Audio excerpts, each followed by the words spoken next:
আমি দেখেছি যে হযরত গৌসুল আজম মাইজভান্ডারের ওসি গৌসুল আজম উনি কিন্তু শুধু দুই একটা পপুলার কথা বলেই উনি কিন্তু বই একেবারে মোটা মোটা বই লিখে উনি রেখে যেতে পারতেন। উনি সেই পপুলিস্ট পথে হাঁটেননি, উনি পপুলার হওয়ার, জনপ্রিয় হওয়ার সেই রাস্তা উনি হাঁটেননি।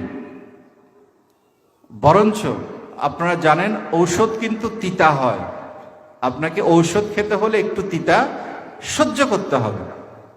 সারাক্ষণ শুধু মিষ্টি যদি আপনি চান আপনার কিন্তু ডায়াবেটিস ক্ষতি হয়ে যাবে। তো ওসি গৌসুল আজমও অত্যন্ত চাঁচাছোলাভাবে, স্পষ্টভাবে ইসলামের যে নীতিমালাগুলো আমাদেরকে পারস্পরের সাথে বেঁধে রাখবে এবং একসাথে সমস্ত মানব জাতিকে, শুধু উম্মাকে নয়, মানব জাতিকে বেঁধে রেখে সমস্ত মানব জাতিকে সামনের দিকে সফলভাবে অগ্রসর হবে, সেই ইসলামী দিক নির্দেশনাগুলো উনি বেলায়েতে মুতলাকায় এনেছেন। এই দিক নির্দেশনাটায় এতটাই আমাদের জন্য, আমরা আসলে ওই যে বললাম বিচারকের জায়গা থেকে বা আমাদের যথোপযুক্ত জায়গা থেকে যে আমরা সরে গেছি, এই কথাগুলো আমরা বুঝতেই পারছি না, এই কথাগুলো আমরা বুঝতেই পারছি না, এটা বোঝানো কষ্টকর হয়ে গেছে। এবং ফলশ্রুতিতে আমরা দেখেছি একটি অত্যন্ত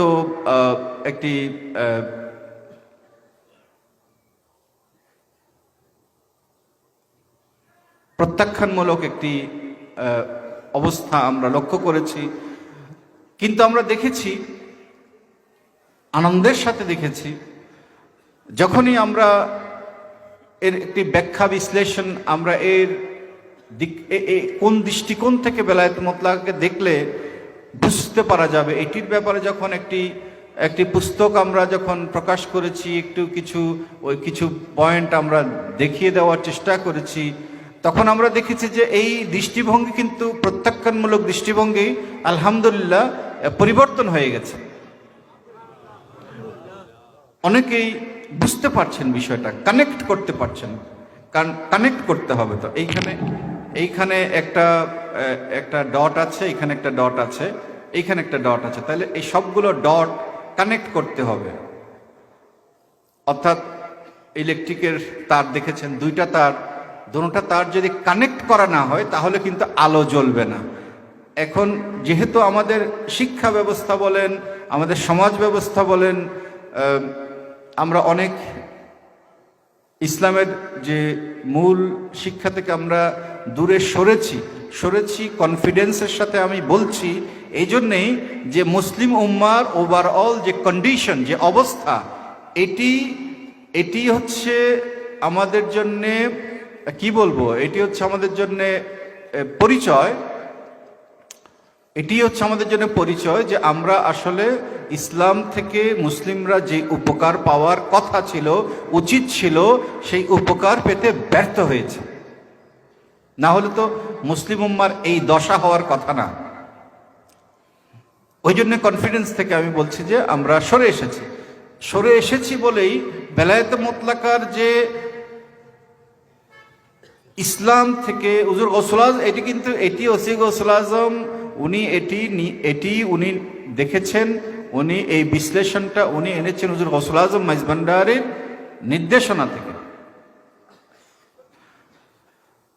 তো এটি যতই অপ্রিয় হোক, সত্য কথা উনি বলেছেন, সত্য কথা লিখেছেন। তো এই জন্যেই আমি মনে করি যে একটু হয়তো নিরস আলোচনা, তারপরেও আমি হয়তো একটা উত্তেজনাকর আলোচনা দিলে আপনাদের হয়তো আরো ভালো লাগতো, কিন্তু আমার কাছে মনে হয়েছে উত্তেজনাকর আলোচনার চাইতে চিন্তাযুক্ত আলোচনা এখন অনেক বেশি প্রয়োজনীয়। তো সভ্যতার দিক নির্দেশনা আছে, শান্তির দিক নির্দেশনা আছে, যেই পথ অনুসরণ করলে ইসলাম থেকে যেই সুফল আমরা পাওয়ার কথা সেই সুফল আমরা লাভ করতে পারবো, সেই পথ নির্দেশনা আছে বেলায়েতে মুতলাকায়। আমাদের আরো বেশি মনোনিবেশ করতে হবে এই কিতাবের প্রতি। হুজুর গৌসুল আজম মাইজভান্ডারীর যে শানাজমত, এটি আমরা আসলে প্রকৃত অর্থে বুঝতে পারবো বেলায়েতে মুতলাকা অনুশীলনের ভেতর দিয়ে। এটি আরো অনুশীলন করা দরকার আমার কাছে মনে হয়েছে। আপনারাও যার যার জায়গা থেকে চেষ্টা করবেন, আমরাও চেষ্টা করব আরো এটিকে যেহেতু একটা কনডেন্সড বুক, এটি একটা কনডেন্সড বুক, এখানে অনেক তথ্য একসাথে দিয়ে দেওয়া হয়েছে, যে কারণে এটি বুঝতে একটু কষ্ট হয়, কিন্তু ইনশাআল্লাহ অনুশীলনের ভেতর দিয়ে এটি একসময় আমাদের নিশ্চয়ই বুঝের মধ্যে এসে যাবে। হুজুর গৌসুল আজম মাইজভান্ডারীর নজরে করম নিশ্চয়ই এই ব্যাপারে আমাদের উপরে থাকবে ইনশাআল্লাহ। এটি কেন করব? এটি আমরা করব আমাদের শুধুমাত্র উরস মুবারক করা, হাজির হওয়া ওরসের দিনে, এবং এটি কিন্তু এর মধ্যে হুজুর গৌসুল আজম মাইজভান্ডারী আমাদের দায়িত্ব সীমাবদ্ধ করে দেননি। বেলায়েত মুতলাকা থেকে আমরা বুঝতে পারি যে হুজুর গৌসুল আজম মাইজভান্ডারী একটি বিশ্বজনীন, একটি ইসলামের যে বিশ্বজনীন দৃষ্টিভঙ্গি, সেই দৃষ্টিভঙ্গি সঠিকভাবে যাতে আমরা প্রয়োগ করতে পারি তার জন্য তাগিদ দিয়েছেন। অর্থাৎ আমরা শুধু নিজেদের জন্য চিন্তা করলে হবে না, আমাদের সমাজের জন্য এবং বিশ্বজনীন একটি দৃষ্টিভঙ্গি নিয়ে আমাদের ভাবতে হবে।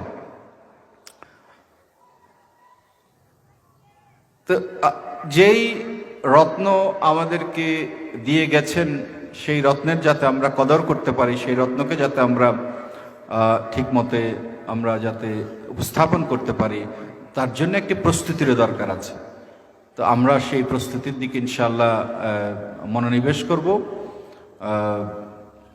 আশা করি, এবং সামনের সময়গুলোতে আমরা সেই দিকে নিজেদেরকে খেয়ালে রেখে কাজ করব, কর্মসূচি সেভাবেই দেব।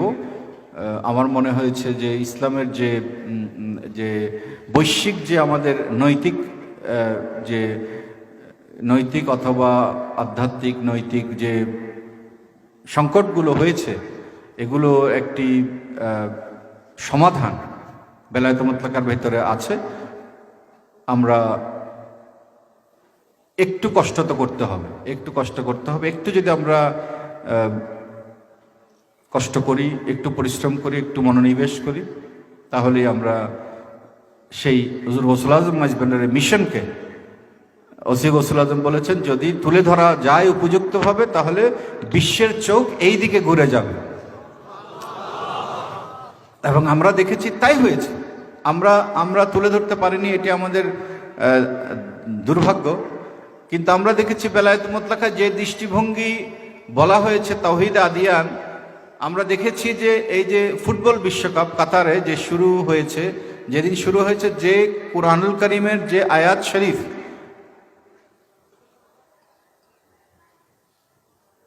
পাঠ করা হয়েছে, সেটি হচ্ছে তাওহীদে আদিয়ানেরই একটি তাওহীদে আদিয়ান, সেই আয়াত শরীফের অনুকূলেই। অর্থাৎ বিশ্ববাসী এখন বুঝতে পারছে যে আসলে আমাদের ভিন্নভাবে দেখার ব্যাপার আছে। আমরা যেভাবে দেখে এসেছি সেইভাবে আসলে না দেখে একটু অন্যভাবে দেখার প্রয়োজন আছে। আমাদের দেখার মধ্যে ঘাটতি আছে। ওই যে বলে না, পেঁচারও নয়নে আছে, একটা গান বলে না, দিনে দেখে না, নয়ন থাকলেই তো আসলে দেখে না, নয়ন থাকলেই তো দেখে না, চোখ থাকলেই দেখে না, দেখতে হবে। তা আমরা দেখতে ভুলে গেছি। এটা আমরা না, শুধু উম্মারই এই অবস্থা হয়ে গেছে।